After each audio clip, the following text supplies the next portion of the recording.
नमस्कार। इसके पहले के व्याख्यान में हमने औचित्य शब्द का अर्थ जाना था और औचित्य संप्रदाय के आरंभ और विकास से परिचय हुआ था हमारा। आज के इस व्याख्यान में हम औचित्य सिद्धांत की चर्चा करेंगे कि औचित्य सिद्धांत और औचित्य की अवधारणा क्या है। इस व्याख्यान के आरंभ में हम औचित्य सिद्धांत का विवेचन करेंगे और फिर इसी व्याख्यान के आखिरी हिस्से में कुछ औचित्य के भेदों का भी हम परिचय पाएंगे। औचित्य सिद्धांत के प्रवर्तक हैं क्षेमेंद्र और क्षेमेंद्र के अनुसार काव्य की आत्मा या काव्य का परम तत्व औचित्य है। यह कहते हैं क्षेमेंद्र कि जो जिसके अनुरूप होता है उसे उचित कहते हैं और उचित का भाव ही औचित्य है। उचितम प्राहुराचार्याः सदृशम किल यत् उचितस्य चयो भावस्त औचित्यम प्रचक्षते। उचित का ही भाव औचित्य है।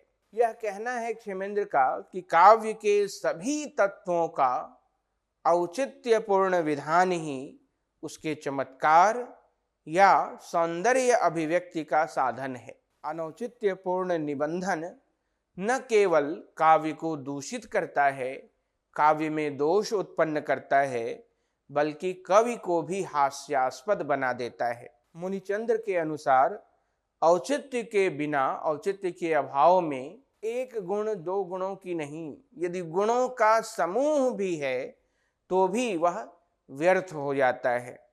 विषायते गुणग्रामः औचित्य परिवर्जितः।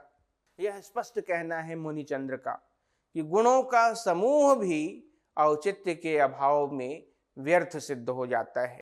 विषय अवसर आदि के अनुरूप ही काव्य में सौंदर्य मूलक तत्वों का समावेश होना चाहिए। जैसा अवसर है वैसे ही अलंकरण हो, जैसा अवसर है, जैसा विषय है, वैसे ही गुणों का सन्निवेश होना चाहिए। औचित्य समर्थक आचार्यों ने इसी कारण काव्य में उसकी महत्ता स्वीकार की है। ध्वनिकार ने काव्य में औचित्य का महत्व स्वीकार करते हुए स्पष्ट शब्दों में कहा कि अनौचित्य को रसभंग या रस व्याघात का मुख्य कारण माना जा सकता है। अनौचित्याद ऋते न अन्यत रसभंगस्य कारणम। रस और अलंकार में रसत्व एवं अलंकारत्व का समावेश औचित्य ही के कारण होता है। यदि रस का उचित रूप से विषय एवं अवसर के अनुरूप विधान किया जाए तभी रचना रसमयी होगी, अन्यथा इसका अनौचित्यपूर्ण नियोजन रसाभास या रसदोष को प्रस्तुत करेगा। वहाँ रस की उपलब्धि नहीं हो सकती और ऐसा रसाभास या ऐसा रसदोष पाठक या सहृदय के मन में काव्य के प्रति वैरस्य उत्पन्न करेगा। काव्य में इसी कारण कहा गया कि आह्लादकत्व के समावेश के लिए औचित्य का विधान आवश्यक है। अलंकारों का नियोजन हो तो औचित्यपूर्ण हो, रस का नियोजन हो औचित्यपूर्ण हो, गुणों का नियोजन हो औचित्यपूर्ण हो, रीति का नियोजन हो औचित्यपूर्ण हो। तो सभी तरह के जो काव्य अवयव हैं उनका औचित्यपूर्ण नियोजन मुख्य माना गया है। इसलिए औचित्यवादी आचार्य औचित्य को काव्य का आत्मस्थानीय तत्व मानने के पक्ष में है। क्षेमेंद्र ने बताया है कि उचित स्थान पर विन्यस्त होकर ही अलंकार में अलंकारत्व आता है और औचित्य से च्युत न होने पर ही गुण गुणत्व का कारण बनता है। उचित स्थान विन्यासाद अलंकृतिर अलंकृतिः औचित्याद च्युत अनित्यम भवन्त्येव गुणा गुणाः। उचित स्थान में निवेश आवश्यक है और उचित स्थान में निवेश, उचित स्थान में प्रयोग ही औचित्य है।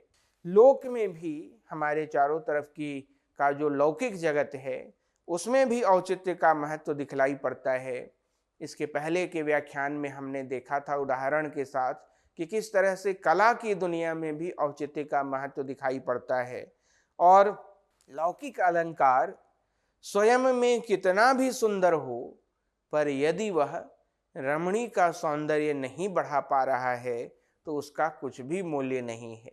इसी प्रकार की स्थिति यह जो अलंकारों के साथ कहा गया कि यदि वह अपने आप में मूल्यवान और सौंदर्यपूर्ण होने के बावजूद यदि रमणी का सौंदर्य नहीं बढ़ा पा रहा है तो उस अलंकार का कोई मूल्य नहीं है।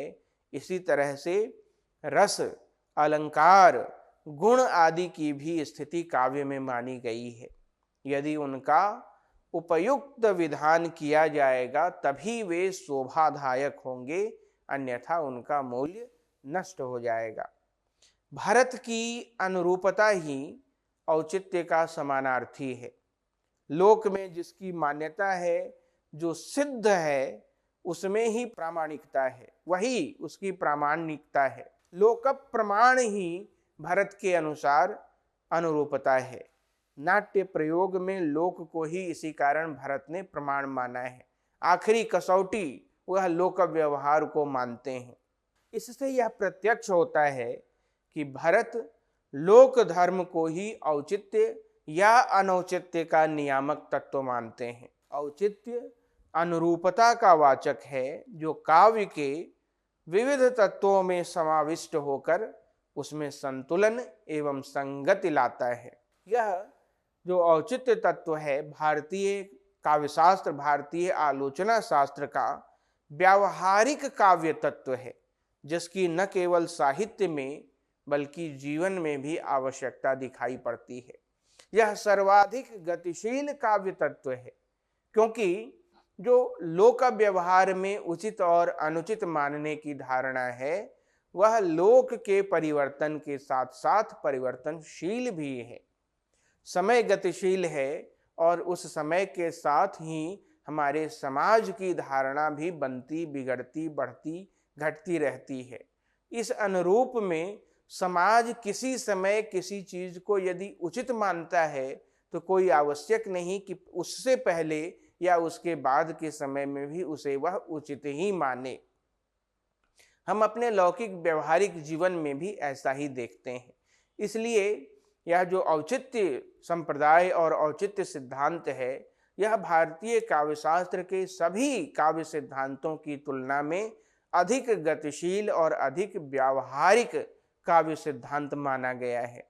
प्रश्न यह उठता है कि इस औचित्य को सिद्धांत मात्र माना जाए या इसे एक संप्रदाय के रूप में हम मान्यता दें। उस पर बहुत विचार हुआ है और यह कहा गया कि सिद्धांत और संप्रदाय में अंग और अंगी का संबंध है। सिद्धांत अंग होता है और संप्रदाय अंगी होते हैं। सिद्धांत के आधार पर ही संप्रदायों का विकास होता है। सिद्धांत के आधार पर ही संप्रदायों का प्रवर्तन होता है। भारतीय साहित्य शास्त्र में जितने भी संप्रदाय हैं उनकी अपनी एक परंपरा मिलती है, अपनी एक विकासशील परंपरा इन सभी संप्रदायों में दिखाई पड़ती है। और किसी ने यदि उस संप्रदाय का प्रवर्तन किया है तो उसके बाद भी आचार्यों के यहाँ उसके अनुयायी मिलते हैं। यह संप्रदाय होने के लिए आवश्यक है। अनुयायी होना, एक आचार्य के बाद उस पर विचार करने का क्रम बना रहना। प्रत्येक संप्रदाय को जो बाद के आचार्यों का क्रम मिलता है तो उसमें जो जिस काव्य सिद्धांत का, जिस काव्य तत्व का प्रणयन किया गया है उसको आगे बढ़ाने वाले आचार्य भी मिलते हैं, तो उसके विरोधी भी मिलते हैं, उसका खंडन करने वाले आचार्य भी मिलते हैं। उन काव्य तत्वों को, काव्य सिद्धांतों को बहुधा बाद में विरोधियों का भी सामना करना पड़ता है। पर औचित्य के संबंध में यह कहा गया कि क्षेमेंद्र के पश्चात न तो इसके समर्थक आचार्यों की कोई परंपरा दिखाई पड़ती है और न ही इसके विरोधी आचार्यों की ही कोई परंपरा दिखाई पड़ती है। साहित्यिक संप्रदायों ने अपने सिद्धांत के अनुरूप काव्य के स्वरूप, तत्व एवं भेद का भी विवेचन किया है और अपने संप्रदाय को प्रमुख मानकर अन्य संप्रदायों का उसी में समाहार किया है। जो रस संप्रदाय के आचार्य हैं वो रस को प्रमुख मानते तो हैं, पर काव्य के बाकी जितने संप्रदाय हैं उनको रस के भीतर ही समाहित कर उसकी विवेचना करते हैं। जो अलंकार संप्रदाय के भामह आदि आचार्य हैं वे अलंकार को मुख्य मानते हैं और बाकी काव्य तत्वों को अलंकार में ही सन्निहित मानते हैं। पर ऐसी भी कोई चेष्टा औचित्य सिद्धांत के साथ दिखाई नहीं पड़ती।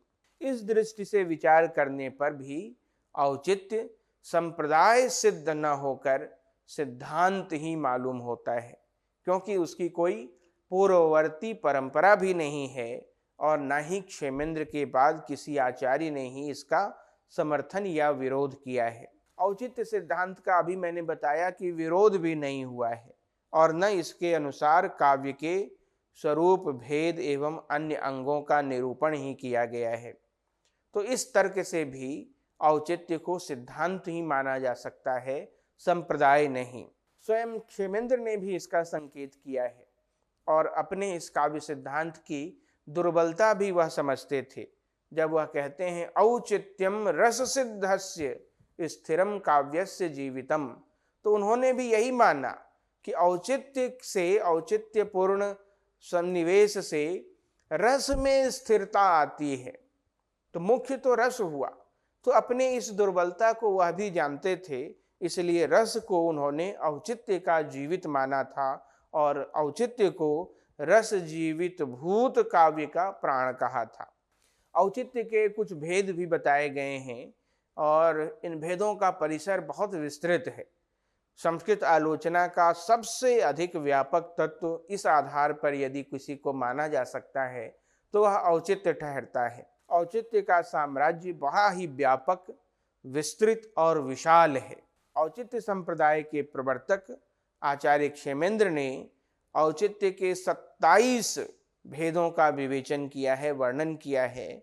वे इस प्रकार हैं। पदे वाक्ये प्रबंधार्थे गुणे अलंकरणे रसे क्रियायाम कारके लिंगे वचने च विशेषणे उपसर्गे निपाते च काले देशे कुले व्रते तत्वे सत्वेप्यभिप्राये स्वभावे सार संग्रहे प्रतिभायाम अवस्थायाम विचारे नामन्यथाशिषि काव्यस्यांगेषु च प्राहुरौचित्यम व्यापि जीवितम। 27 तरह के औचित्य के भेदों का इसमें वह निरूपण करते हैं, उसके बारे में बताते हैं। तो क्षेमेंद्र का कहना है कि जिस प्रकार शरीर के किसी एक मर्म स्थल के नष्ट हो जाने पर जीवन समाप्त हो जाता है, उसी प्रकार काव्य तथा उसके जीवनभूत औचित्य की समाप्ति भी उपर्युक्त तत्वों, ये सारे जो तत्व बताए गए हैं, इनमें से किसी एक के भी नष्ट हो जाने से काव्य का जो औचित्य है वह नष्ट हो जाता है। क्षेमेंद्र ने ये जो 27 औचित्य के भेद बताए हैं, इनको 4 आधारों पर वर्गीकृत किया गया है। पहला आधार है व्याकरण प्राविधान तत्व, जिसके अंतर्गत पद, वाक्य, क्रिया, कारक, लिंग, वचन, विशेषण, उपसर्ग और निपात आदि हैं। दूसरा आधार बताया उन्होंने काव्य शोभा आधायक तत्व और उसमें प्रबंध, गुण, अलंकार, रस, सार संग्रह, आशीर्वाद, छंद, रीति आदि जो विभिन्न काव्यांग हैं उनसे संबंधित औचित्य को रखा गया है। तीसरा आधार बनाया गया वैयक्तिक शील तत्व, जिसके अंतर्गत व्रत, सत्व, अभिप्राय, स्वभाव, प्रतिभा, विचार और नाम आदि आते हैं। और फिर परिस्थितिगत तत्वों के आधार पर काल, देश, कुल, अवस्था आदि औचित्यों को रखा गया है। यह कहा है आचार्यों ने कि इन 27 भेदों का तो नाम क्षेमेंद्र ने बताया है, पर वास्तव में औचित्य की संख्या अनंत हो सकती है, क्योंकि काव्याभिव्यक्ति के अनंत स्वरूप हो सकते हैं और काव्य के प्रत्येक अंग और उपांग पर औचित्य का व्यापक प्रभाव है, तो इस दृष्टि से औचित्य के अनंत भेद संभावित हैं। साहित्य, जब हम इसके कुछ उदाहरणों पर विशेष विचार करते हैं, उसमें पहला है नाम औचित्य। साहित्यिक दृष्टि से नामों की सार्थकता सिद्ध मानी जाती है। संस्कृत के कोशों में एक ही व्यक्ति के अनेक नाम मिलते हैं। उदाहरण के लिए जो कामदेव हैं, उसके अनेक नाम हैं, पर इन सारे नामों का अपना भिन्न भिन्न अर्थ संदर्भ है। सबके हृदय में मद या आनंद उत्पन्न करने के कारण कामदेव को मदन कहा जाता है। सभी प्राणियों के दर्प का दलन करने का हेतु है वह, इसलिए उन्हें कंदर्प कहा गया है। अंग से रहित होने के कारण अनंग है, और प्राणियों के मन में उत्पन्न होने से मनसिज है। फूलों के बाण से युक्त होने के कारण वह पुष्प बाण है। तो इतने सारे नामों में, काव्य में, नाटक में, जब अभिप्राय के आधार पर प्रकृत स्वरूप के अनुरूप नाम चुनना है, तो जब इस तरह के औचित्य का ध्यान रखा जाता है, तो कवि की कला निखरती है, सौंदर्यपूर्ण होती है, अनुरूप होती है, योग्य होती है, अनुकूल होती है, या कहें कि औचित्यपूर्ण होती है। जहाँ कंदर्प शब्द का प्रयोग करना है, वहाँ मदन शब्द का प्रयोग नहीं किया जा सकता। हम यह नहीं कह सकते कि शिव ने पुष्प बाण को अपने तिर्यक आंखों से जला डाला था, भस्म कर डाला था। वह अनंग है, वह कामदेव शब्द से भी उसकी अभिव्यक्ति नहीं हो सकती। हम यह नहीं कह सकते कि सभी प्राणियों के मन में जो दर्प है कि मैं किसी के सामने विवश नहीं हो सकता, इस दर्प को चूर करने वाला मदन है। नहीं, वह कंदर्प ही होगा। तो ऐसे जब साभिप्राय नामों का प्रयोग किया जाता है, औचित्यपूर्ण नामों का प्रयोग किया जाता है, तो ही इसे नामौचित्य कहा गया है। बिहारी का एक दोहा है जिसमें वह कहते हैं, करो कुबत जग कुटिलता, तजो न दीन दयाल, दुखी होगे सरल ही, बसत त्रिभंगी लाल। अब यहाँ यह जो त्रिभंगी लाल शब्द है, वह कृष्ण के लिए आया है। कृष्ण के कई नाम हैं। वो कृष्ण हैं, कान्हा हैं, वो ग्वाल हैं, वह गोपी प्रिय हैं, वह राधा वल्लभ हैं। इन सारे नामों का प्रयोजन अलग अलग है, पर यहाँ यह जो त्रिभंगी लाल है, वो यह बता रहा है, यह व्यक्ति जिसके बारे में कहा जा रहा है कि वह समाज के अनुकूल नहीं है, उसका हृदय बड़ा टेढ़ा है। तो वह कहता है कि मैंने जानबूझकर सायास पूर्वक अपने हृदय को टेढ़ा रहने दिया है, क्योंकि इस टेढ़े हृदय में ही मेरे टेढ़े नंदलाल बस सकते हैं। यदि किसी सीधी वस्तु को रखना हो तो उसे सीधा संदूक ही चाहिए। टेढ़ी वस्तु के लिए टेढ़े आकार का ही स्थान चाहिए। तो कृष्ण चूंकि तीन जगह से टेढ़े हैं, एक हाथ में बांसुरी रखा है उन्होंने, गर्दन एक ओर झुका रखी है, तो एक यहाँ झुकना है, एक पैर पर दूसरा पैर उन्होंने चढ़ा रखा है, तो दूसरा झुका हुआ है, और बांसुरी बजाने के क्रम में कमर के स्थान से भी थोड़ा झुके हुए हैं। तो तीन जगह से टेढ़े हैं कृष्ण, इसलिए उनका नाम त्रिभंगी लाल है। अब ऐसे टेढ़े कृष्ण को वह जो भक्त है, जो कहता है कि मैंने अपने मन को टेढ़ा ही रहने दिया है, क्योंकि हमारे इस मन में जो इसको मुझे बैठाना है वो आकार से टेढ़े हैं, तो यहाँ त्रिभंगी लाल शब्द का प्रयोग नामौचित्य का उदाहरण है। उसी तरह एक दूसरा औचित्य रूप है जिसे वृत्त औचित्य कहते हैं। वृत्त का अर्थ होता है छंद। कविता में उपयुक्त छंदों का प्रयोग वृत्त औचित्य कहलाता है। प्रत्येक भाषा के छंदों की अपनी एक विशिष्ट प्रकृति होती है। छंद परिवेश से उत्पन्न होते हैं, एक विशेष स्थान से उत्पन्न होते हैं। यह जो 12 मासा नाम का छंद है या काव्य रचना प्रक्रिया है, यह किसी ऐसे देश में ही इसका विकास हो सकता था जहाँ 12 तरीके के ऋतु परिवर्तन दिखाई पड़ते हों, जहाँ साल के 12 महीने में एक जैसी ही ऋतुचर्या दिखाई पड़ती है, वहाँ 12 मासा का विकास नहीं हो सकता था। तो इसी अर्थ में कहा जा रहा है कि प्रत्येक भाषा के छंदों की अपनी एक विशिष्ट प्रकृति होती है, अपना एक निजी स्वभाव होता है। किसी विषय के लिए किसी भी छंद का प्रयोग उचित नहीं होता, विषय के अनुरूप ही छंदों का प्रयोग होना चाहिए। मंदाक्रांता छंद संस्कृत का एक बहुप्रचलित छंद है। यह कहा गया कि इस छंद का प्रयोग विरह उत्पादक विषयों के वर्णन में बहुत अच्छा होता है। कालिदास के मेघदूत का उदाहरण यदि सामने रखें, कश्चित कांता विरह गुरुणाम स्वाधिकारात् प्रमत्तः शापे नास्तं गमित महिमा वर्ष भोग्येन भर्तुः यक्षश्चक्रे जनकतनया या स्नान पुण्योदकेषु स्निग्धच्छाया तरुहि वसति रामगिरि आश्रमेषु। यह मंदाक्रांता छंद है। तो विरह उत्पादक जो परिस्थितियां होती हैं, विरह उत्पादक जो भाव होते हैं, यह छंद उसके अनुकूल है और उसी पर फबता है।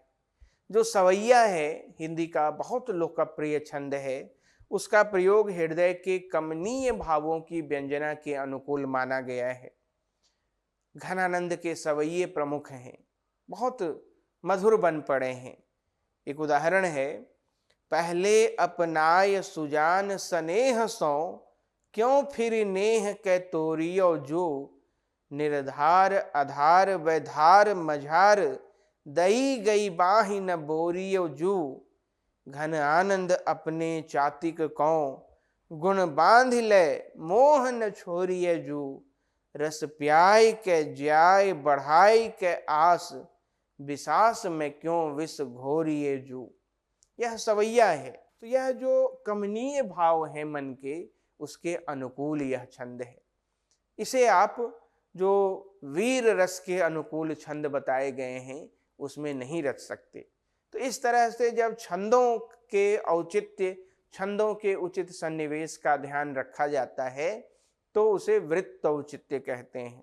एक दूसरा उदाहरण है जिसे पद औचित्य कहा गया है। यह बताया गया कि उचित पदों के चुनाव में भी कवि अपनी प्रतिभा का प्रयोग करता है। उचित पदों के चुनाव में जब इस तरह से सन्निवेश किया जाता है, उचित पद काव्य में प्रयुक्त किए जाते हैं, तो वे पदौचित्य कहलाते हैं। जैसे स्त्रीवाचक बहुत सारे शब्द हैं, अबला है, नारी है, स्त्री है, सुंदरी है, ललना है, भामिनी है, कांता है, पर इन सारे शब्दों का प्रयोग भिन्न भिन्न अर्थ संदर्भ में होता है। कहाँ पर किस तरह के पद का प्रयोग करना है, जब इस तरह के औचित्य का ध्यान रखा जाता है तो वह पदौचित्य कहलाता है। स्त्रीवाची उपलब्ध अनेक पदों में से काव्य के अर्थ में, काव्य के अभिष्ट अर्थ में जब उचित पदों का चुनाव किया जाता है तभी वह शोभा देता है। जैसे अंगना का अर्थ है सुंदर अंग वाली महिला, ललना से अभिप्राय है वह नारी जो अपनी सुंदरता के कारण स्त्री समाज को शोभित करती है। तन्वी का तात्पर्य विरह वेदना से खिन्न और कृश शरीर वाली स्त्री से है। अबला का अर्थ है जो कमजोर हो। उचित स्थान पर और उचित संदर्भ के अवसर पर ही इनका प्रयोग सुंदर लगता है। कालिदास ने इसीलिए मेघदूत में ही जो यक्ष की विरह विधुरा पत्नी है, यक्ष के वियोग में जो जल रही है, यक्षिणी है, उसके लिए बहुधा तन्वी शब्द का प्रयोग किया है। अब काव्य के अनुकूल यह है कि जो विरह की अग्नि में जल रही स्त्री है वह तन्वी ही होगी, क्योंकि उसका अंग जो विरह को दाहक माना गया है। जो विरह है वह उसका लक्षण दाहकता है। तो जो जलाना है, भीतर से यदि अंग जल रहे हों तो वह तन्वी ही हो सकती है। तो इसी अर्थ में कालिदास ने यक्षिणी के लिए तन्वी शब्द का ही प्रयोग किया है। वहाँ स्थूल बोधक यदि किसी शब्द का प्रयोग किया जाता तो वह अनुचित होता। कहा है तन्वी श्यामा विरह विधुरा पक्व बिंबाधरोष्ठी। तन्वी श्यामा जो विरह विधुरा यक्षिणी है वह तन्वी है। सुमित्रानंदन पंत की कविता है नौका विहार। तो जाड़े के दिनों में जो गंगा की धारा बहुत दुबली हो जाती है, उसमें जल स्थिर हो जाता है, तो उसका चित्र उन्होंने किया है और उसमें तन्वी शब्द का प्रयोग किया है। मृदु मंद मंद मंथर मंथर लघुतरणी हंसनी सी सुंदर तिर रही खोल पालों के पर। और इस कविता में गंगा के लिए तन्वी शब्द का प्रयोग हुआ है। तो इस तरह से जब पदों में औचित्य का ध्यान रखा जाता है तो वह पदौचित्य कहलाता है। तो ये कुछ उदाहरण थे। 27 भेद तो स्वयं क्षेमेंद्र ने बताए हैं। इस तरह से अलग अलग जब काव्य के अंगों और उपांगों में औचित्य का सन्निवेश किया जाता है तो उन्हें ही उस अंगों और उपांगों का औचित्य भेद कहा गया है। इस व्याख्यान में हमने औचित्य सिद्धांत का परिचय पाया। हमने यह भी चर्चा की कि औचित्य को सिद्धांत मात्र माना जाए या उसे औचित्य संप्रदाय कहा जाए, और फिर औचित्य के विभिन्न भेदों पर हमने विचार किया। धन्यवाद।